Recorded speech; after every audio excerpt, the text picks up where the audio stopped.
Subscribe to our channel and press the bell icon so that you never miss any video lesson from Rao's IAS Study Circle. Dear students, Rao's IAS Prelims Test Series 2021 is a complete testing and revision course for the upcoming prelims examination. The program will help you prepare for UPSC prelims through a step-up approach. It is a meticulously designed study plan to organize your preparation and keep you on track towards covering the prelims GS and CSAT syllabus extensively from NCERT to the advanced level. The goal of our Prelims Test Series 2021 program is to exhaustively cover all standard sources of study material, including NCERT, with a study plan to test you at par with UPSC level of questions, thereby improving your chances of clearing the prelims examination. To give multiple revision of the entire syllabus from the perspective of civil service prelims pattern, the test series program will also give you the final revision of all topics and themes before the examination through QIP videos and prelims compass notes. The QIP videos or Quality Improvement Program videos are for speedy revision of all important topics for the upcoming prelims examination. QIP videos are kind of crash course for the prelims examination. And prelims compass are 8 subject-wise prelims compilation of all static and current affair topics important for the upcoming prelims. Rao's IAS Prelims Test Series 2021 will include topics test, testing the concept of candidate. It will include thematic test on both the concept and the current affair of that particular theme. It will also include current affair tests covering the monthly current affairs. And there will be full-length test before the final exam to simulate you for the D-Day. There is a link in the description of this video. You can click on the link for registration and to also check out the demo QIP videos. Now today's question for DNS weekly mains assignment is: Abraham deal is a win-win situation for India in terms of maintaining international and diplomatic relations with Israel and United States. Analyze. And you need to answer this particular question in 150 words. Now, to have a broad understanding of this topic, you can go through the DNS dated 30th August 2020, where these aspects have been discussed in details. So what you can do is to go through the DNS of 30th August 2020 and then try to write an answer based on your own understanding, as writing answers is an important aspect for your mains examination. Hello and welcome to Daily News Simplified, an answer to what, why and how of newspaper reading from our UPSC perspective. Now today we shall discuss the important news which has appeared in the New Delhi edition of the Hindu newspaper dated 31st December 2020. The news to be discussed has been displayed on your screen and timestamping for the same has been provided in the description box below. So on this note, let's start our today's discussion from our examination point of view. The first news to be discussed appears on page number 2. It says, Facial Recognition Technology, Law Yet to Catch Up. Now this particular news highlights about the facial recognition system which is currently being used by the police. However, the article suggests that as of now there is no active guidelines by the government of India. So it is in this regard. Let us understand about the functioning of this facial recognition system, about the fact that there are no active guidelines and because of this there are chances of misuse of this particular technology, especially with respect to violation of freedom of speech and expression as provided under Article 19(1)(a) of the Indian Constitution, as well as right to privacy under Article 21 of the Indian Constitution. So let us understand first of all about the basics of automatic facial recognition system, also referred as AFRS, and also certain challenges with respect to its functioning. Now this particular news highlights that there are no specific guidelines with respect to use of AFRS. However, by early March 2020, use of AFRS was approved by NCRB, that is National Crime Records Bureau, which functions under the Ministry of Home Affairs. So according to NCRB, AFRS, that is Automatic Facial Recognition System, will use police records and will be accessible only to law enforcement agencies to prevent its misuse. And according to NCRB, accessible of AFRS technology only to law enforcement agencies will facilitate better identification of criminals, unidentified dead bodies, and missing and found children and persons. So, the automatic facial recognition system basically uses a software which recognizes, records, and matches the faces of individuals against various government databases. And these databases have photos or videos of individuals taken from public or private sources. Now, this particular aspect brings into light the right to privacy angle. Now, right to privacy under Article 21 of the Indian Constitution has already been declared as a part of fundamental right in the K.S. Puttaswamy judgment. So, any law which is to be made by the government which violates right to privacy must fulfill these three criteria, that is, the criteria for legality, the criteria for need, and criteria for proportionality. Now we understand that right to privacy under Article 21 is just like any other fundamental rights. And on any fundamental rights, government can impose reasonable restrictions. So, invasion of privacy must be justified on the basis of a law which stipulates a procedure which is fair, just, and reasonable. And this is what has been provided in the Puttaswamy judgment. And accordingly, any law made by the Government of India regarding invasion of life or personal liberty must meet these threefold requirements, basically of legality, need, and proportionality. Now, with respect to legality, it says that there must exist a law which prescribes for these reasonable restrictions on right to privacy. And these reasonable restrictions must be based on certain need which has to be defined in terms of legitimate state aim. That is, the state wants to achieve certain objective regarding restriction on privacy rights. And regarding proportionality, it says that there must be a rational nexus between the object which is to be achieved and the means which is adopted to achieve the said objective, that is, imposing reasonable restrictions on right to privacy. So the point to be understood here is that any fundamental right, including right to privacy, is subject to certain reasonable restrictions. But these reasonable restrictions must meet the threefold requirement as stated in Puttaswamy judgment regarding right to privacy. So regarding restrictions on right to privacy, this article says that rapid deployment of facial recognition system by the government without any law in place poses a huge threat to privacy rights and freedom of speech and expression. So, accordingly, this article states that the government must provide certain specific guidelines regarding use of this facial recognition technology. Now, we have already seen that the AFRS technology functions with respect to a software. However, the software used by AFRS is slightly different from the facial recognition system which is currently being used by different smartphones, as this is based on ISO 19745 standard, which is meant for consumer biometric. Whereas the technology approved by NCRB for AFRS, this software is more restrictive as it measures facial features and then uses the measurements to create a template to be matched against other persons. Now, important points highlighted here is that this AFRS technology software is meant to work in various light conditions, detect makeup, plastic surgery, or aging, and also work against sketches of subjects. So, according to NCRB, automatic facial recognition system will have access to different government databases such as passport, Aadhaar, immigration, visa, foreigners registration tracking database. It will also be available to Ministry of Women and Child Development regarding the Khoya Paya Vibhag as well as the National Automated Fingerprint Identification System. Now, this software can match a photo against many photographs available in the database and then compare one photograph with another. And more the number of photographs which the database has, the better is the output.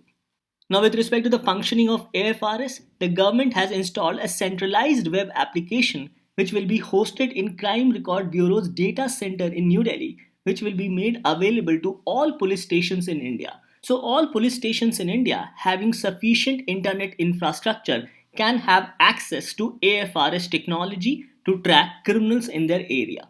Now, another very interesting fact is that this facial recognition system is also used by Interpol, that is International Police, and it uses the Interpol face recognition system. And the database of Interpol is very large as it receives photographs or images from 160 countries, which makes this a unique global criminal database. Now, IFRS, that is Interpol Face Recognition System, is coupled with an automated biometric software application. And this system is capable of identifying or verifying a person by comparing and analyzing patterns, shapes, and proportions of their facial features and contours, the thing which we generally see in movies. So, the facial recognition system generally takes into account the following factors such as aging of a person, plastic surgery, cosmetics, effects of drug abuse or smoking on the person, as well as pose of the subject. Now, for the proper functioning of this software, working with good quality images is also very important, as a good quality image of a person will help the software to compare and analyze patterns, shapes, and proportions of the facial features and contours of the face of a person. Further, it says that low or medium quality images may not be searchable in the IFRS system, and even if they are searched, the accuracy of the search and the results themselves can be significantly affected. Now, this particular aspect brings into the picture the various challenges which can possess in case the IFRS system does not function properly. So, the different challenges regarding unregulated use of automatic facial recognition system can be said to be: number 1, violation of fundamental right to privacy as well as freedom of speech and expression. Next, such unregulated use of AFRS will increase illegal mass surveillance by the government without proper regulations or need. Further, it also leads to profiling of citizens based on religion or even color in foreign countries. Further, such a technology helps to automate discriminatory policing, as such a system can lead to racial profiling. Further, such a technology can also be used to target the protesters against any government through identification. And this overall impacts or affects a citizen's fundamental right to liberty as well as freedom of speech and expression as provided under Article 19(1)(a) of the Indian Constitution. Now, the article also mentions about two important challenges. First is a false positive, and the second is a false negative. Now, false positive basically means that the use of AFRS system leads to false identification of some other person. That is, it identifies some other person who is not an actual criminal or who is not an actual accused in a particular case. So, this can lead to falsely implicating someone else who has actually not done the crime. And the next problem highlighted is with respect to the problem of false negative. Now, here the system does not recognize a person at all. Now, this aspect of false negative can lead to exclusion of people from government schemes or policies as they will not be identified by the AFRS system. And this aspect of exclusion might impact a sizable number of vulnerable sections of the population who are dependent on various government policies. So, these can be said to be some of the challenges with respect to unregulated use of automatic facial recognition system. Further, this article highlights that Delhi police as of now is using this technology of AFRS, that is automatic facial recognition system, for wider security and surveillance purpose. And it was also used to identify the people involved in violence during the anti-citizenship protest in Jamia Millia Islamia. Now, all these activities by the police raises doubt about the security as well as surveillance by the police. And mass surveillance on individual actually violates rights of citizens in India. So this article effectively argues that the government must come up with a law on use of automatic facial recognition system, as it will ensure that the use of AFRS is based on legality, need, and proportionality as per the Puttaswamy judgment on right to privacy. Now, based on the aspect of reasonable restrictions and fundamental right on right to privacy, this particular question asked by UPSC in the October prelims of 2020 becomes very important. The question asked was, A constitutional government by definition is a. Options were A. Government by legislature, B. Popular government, C. Multi-party government, and D. Limited government.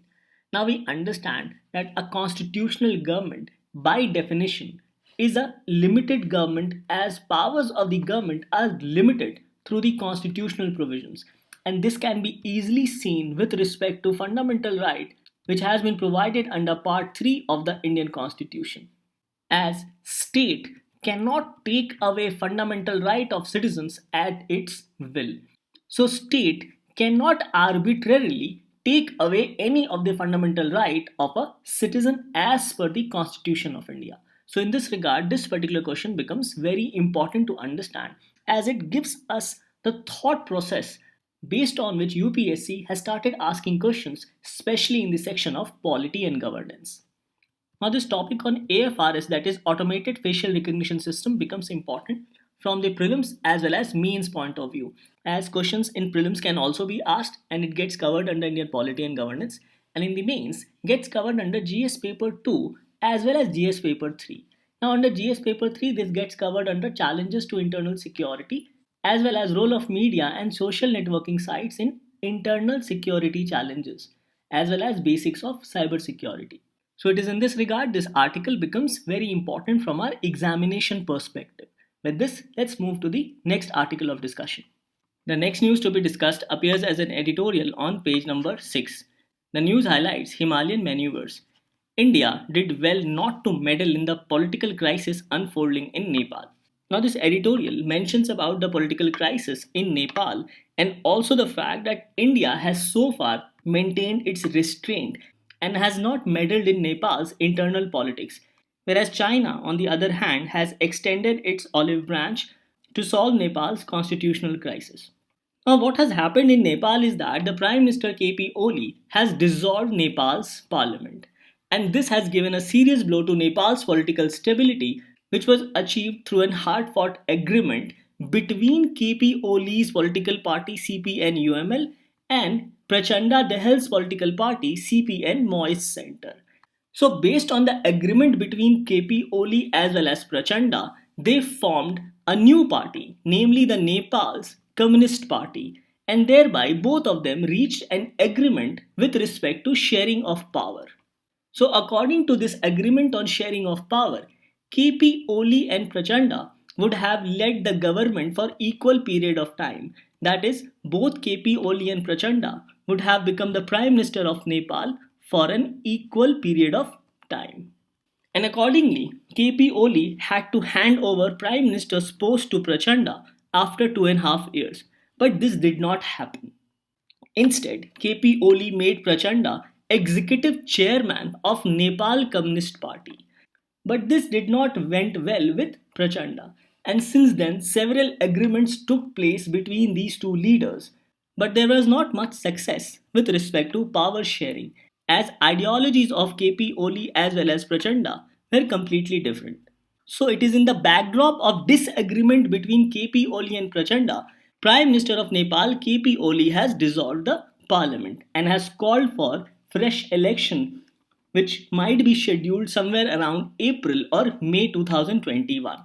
So, this editorial highlights that China has tried to meddle in Nepal's internal politics. However, India so far has maintained its restraint. So, based on India's restraint, now KP Oli has reached out to Government of India.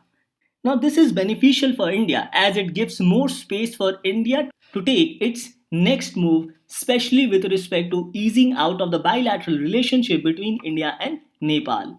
Plus, it puts India on a higher moral ground since India has not interfered in Nepal's internal political crisis, which has been done by China. So, China may be in a position of losing face in such a scenario, especially with respect to intermeddling in other countries' internal politics. And lastly, India's Foreign Secretary's visit to Kathmandu has also helped in easing the tension between India and Nepal, which persisted earlier.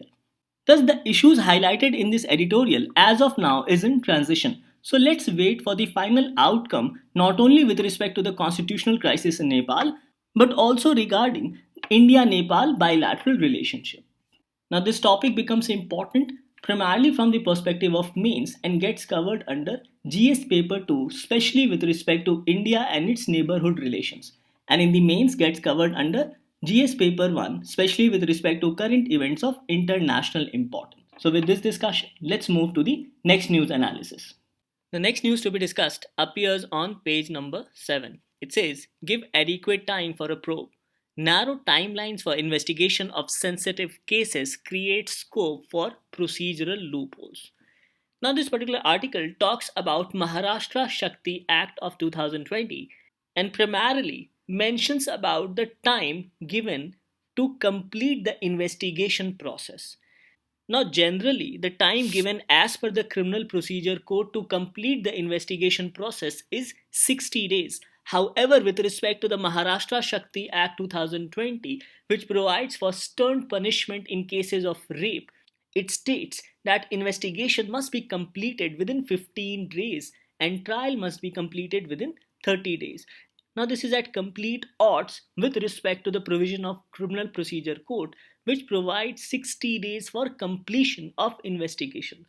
Now, this 60 days for the completion of investigation is necessary according to this article, as every crime scene is different and facts of every cases differ, and it becomes very difficult for the police officers to gather evidences to nail the accused. So, it is in this regard this article argues that rather than narrowing the timelines with respect to completion of investigation, government should rather focus on improving the resources with respect to human resource and infrastructural resource. So, in this regard, let us first of all go through some of the important highlights of the Maharashtra Shakti Act 2020 and also the viewpoints of the author in this article. Now, this particular act provides for stern punishment for rape, including that of gang rape, and also provides for amendments of IPC, CRPC, and POCSO Act. Now, it also provides for a third explanation to Section 375 of IPC, which pertains to cases of rape, and it includes the aspect of presumption of consent, especially with respect to cases of rape as well as gang rape. Now, it has also added a fine of rupees 10 lakh with respect to cases of acid attacks on girls, and this fine will go for plastic surgery and facial reconstruction of the victim. Further, regarding heinous crimes, this act provides for 10 years imprisonment, which may be extended to life imprisonment. And as already mentioned, that the investigation must be completed within 15 days and the trial must be completed within 30 days of the commission of the offense. Now, another important aspect highlighted in this act is that it provides for making a different registry for sexual offenders and linking this registry for sexual offenders to the National Database on Sexual Offenders, which is presently maintained by NCRB, that is National Crime Records Bureau. So these can be said to be some of the important highlights with respect to Maharashtra Shakti Act. Now, coming to the aspect of investigation, let us go through the viewpoints of the author regarding how each cases vary and what are the other aspects which also becomes important during investigation process. So the author outrightly says that 15 days for investigation process to be completed is way too less, as every crime is different and at times proper investigation takes sufficient amount of time. Now, this is also in addition to the fact of lack of police officers, investigation officers, and also lack of women police officers, which is at times required in sensitive cases. Further, the author says that there are different aspects with respect to investigation which must be considered before fixing these narrow timelines. These aspects regarding investigation includes examination of the scene of crime by the investigating officer and forensic experts, recording the statement of the victim by the investigation officer and the judicial magistrate and witnesses. Now, here it's important to note that at times recording the statement of victim becomes very difficult. Now, this is not only with respect to their physical condition but also with respect to the trauma which the victim has undergone, especially in cases of gang rape. Medical examination of the victim and accused persons, especially at a place where a female doctor is available, collecting documents relating to age from parents, local bodies, and school in case of child victim and delinquents, DNA findings of the forensic science lab, test identification parade of accused persons, and seizing weapons of offense, and also arrest of accused persons. So these are some of the aspects which generally gets associated at the crime scene, and these aspects must be considered while defining the narrow limits with respect to completion of investigation process. Now, as already highlighted, that in many cases of rape, including gang rape, victims are extremely traumatized and are unable to narrate incidents. And this at times also lead to delay in recording the statements by the victim. Further, the author also says that quality of investigation of any crime also depends on remoteness of crime scene, availability of forensic science laboratory, as well as its infrastructure and personnel, and also the fact that whether police station has separate unit of investigation and law and order. So overall, the author has concluded by saying that rather than fixing time limits, it's important to provide additional resources to the police station so that they can complete the investigation process with due quality, as narrow timelines creates procedural loopholes and defeats the very purpose of a proper criminal investigation for the victims to get justice. So, overall, the author highlights that rather than focusing on the narrow limits of timelines, it's important also to focus on the infrastructural availability at the disposal of police officers so that they can complete the investigation in time. Now, this topic becomes important both from the perspective of prelims as well as mains. In the prelims, it gets covered under Indian polity and governance as well as rights issues, whereas in the mains gets covered in GS paper 2, especially with respect to welfare schemes for vulnerable sections of the population, including laws, and also important aspects of governance. So, with this discussion, let's move to the next news analysis. The next news to be discussed appears on page number 10. It says that the Cabinet Committee on Economic Affairs nod for three infrastructure projects. And these proposals worth 7,725 crores get green signals from the Prime Minister, as the Prime Minister heads the Cabinet Committee on Economic Affairs. Now, this aspect becomes an important point from your prelims point of view. So, these three infrastructure projects are: number one, construction of various trunk infrastructure components for the Krishnapatnam industrial area in Andhra Pradesh; number 2, construction of Tumkuru industrial area in Karnataka; and number 3, multimodal logistics hub and multimodal transport hub at Greater Noida in Uttar Pradesh. So these are the three infrastructural projects worth rupees 7725 crores, which has been approved by the Cabinet Committee on Economic Affairs chaired by the Honorable Prime Minister of India. Now, these proposals were forwarded by the Department of Promotion of Industry and Internal Trade under Ministry of Commerce and Industry for setting up greenfield industrial cities with connectivity to major transportation corridors such as the eastern and western dedicated freight corridors, expressways, as well as national highways. Now, the government is preparing these different industrial corridor projects under the National Industrial Corridor Program. And as you can see in this map, these are the various industrial corridors which are being developed under the National Industrial Corridor Program. The one in black color highlights the Delhi Mumbai Industrial Corridor, which is from here, that is Delhi, to Mumbai. One in green highlights the Amritsar Kolkata Industrial Corridor, from Amritsar to Kolkata. So, similarly, different corridors have been planned by the Government of India, such as Chennai Bangalore Industrial Corridor, Vizag Chennai Industrial Corridor, East Coast Economic Corridor, Hyderabad Nagpur Industrial Corridor, Hyderabad Warangal Industrial Corridor, Hyderabad Bangalore Industrial Corridor, Bangalore Mumbai Industrial Corridor, Delhi Nagpur Industrial Corridor, etc.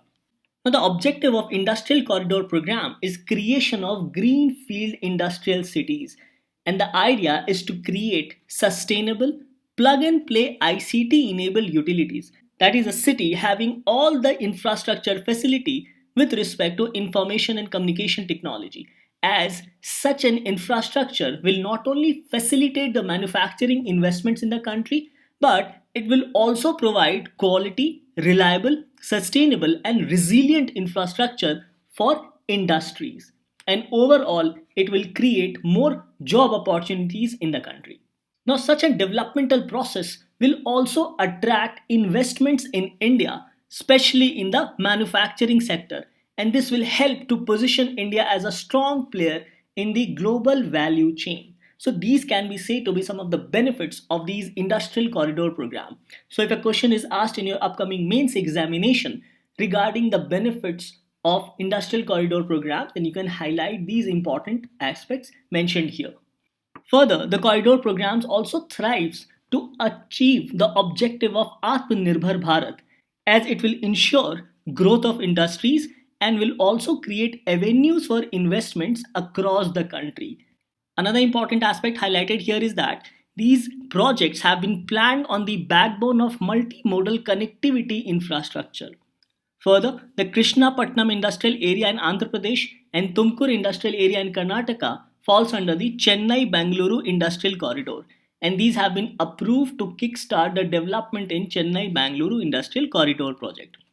Now, these greenfield industrial cities developed along the industrial corridor program will have world class infrastructure, road and rail connectivity for freight movement, ports and logistic hubs, along with reliable power and quality social infrastructure. So, these are some of the benefits associated with industrial corridor program, as it will help to develop these greenfield industrial cities which will provide a sustainable and ICT enabled utilities. So, in total, there are 11 industrial corridor projects which we have just seen in the map. So, some of the major benefits of this new initiative can be said to be boost employment creation, attract investment into manufacturing sector, reduce logistic cost and improve operational efficiency, seamless connectivity across rail and road, and also boost Atmanirbhar Bharat and Make in India program of Government of India. Thus, this topic becomes important both from the perspective of prelims as well as mains examination. As in the prelims, it gets covered under economy, and in the mains, get covered under GS paper 3, especially with respect to infrastructural development in India. So, with this understanding, let's move to the next news analysis. Now, the next news to be discussed appears on page number 7. It says straws in the wind in South Bloc. Various developments this year have created a kind of lull on the foreign policy front. Now, the author says that due to certain changes taking place across the globe, mostly due to the COVID pandemic, India's foreign policy is in a state of lull. And in this regard, the author has focused on issues like China's growing assertiveness, India's pandemic diplomacy, and also increase of intolerance in India. So, in this regard, let us go through the points which has been highlighted by this author in this article.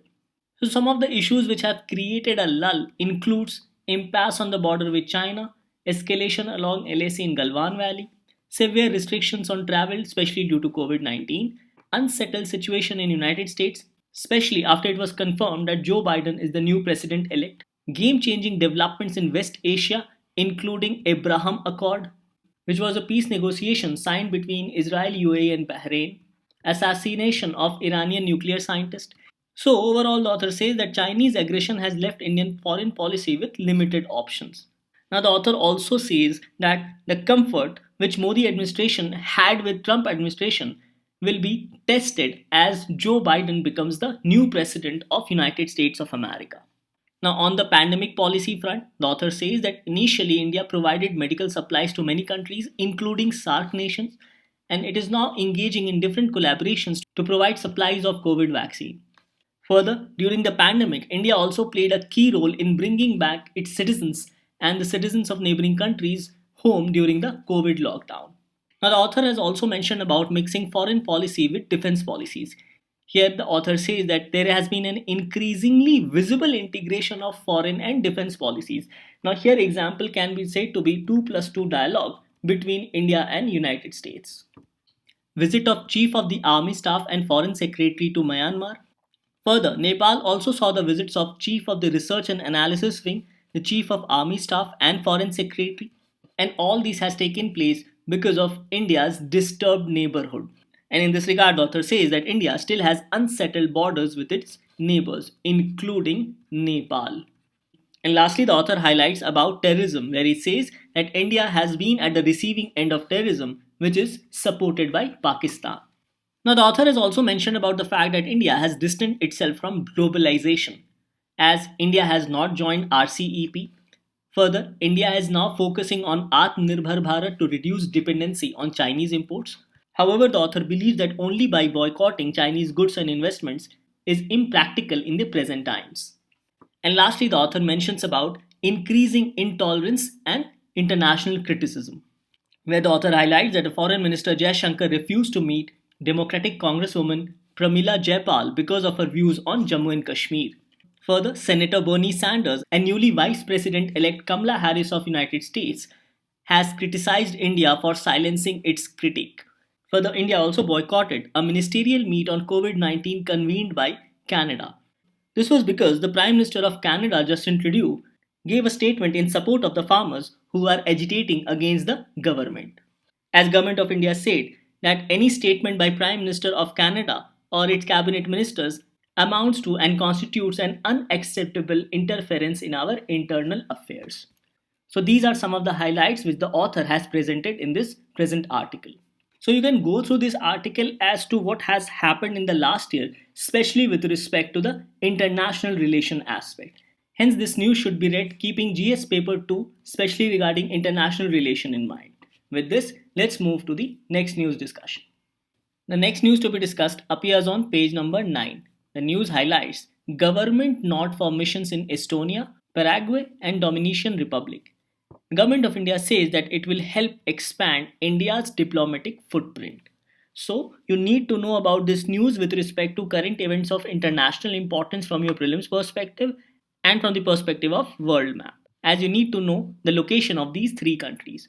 So, the government of India has stated that opening of these missions in these countries will help expand India's diplomatic footprint, deepen political relations of India with these countries, enable growth of bilateral trade, investment, and economic engagements, facilitate stronger people to people contacts, bolster political outreach in multilateral forum, help garner support for foreign policy objectives of government of India, and also enhance India's diplomatic presence, as such a presence will provide market access for companies and improve exports of goods and services. So these are the highlights provided by Ministry of External Affairs with respect to opening of these missions in these three countries.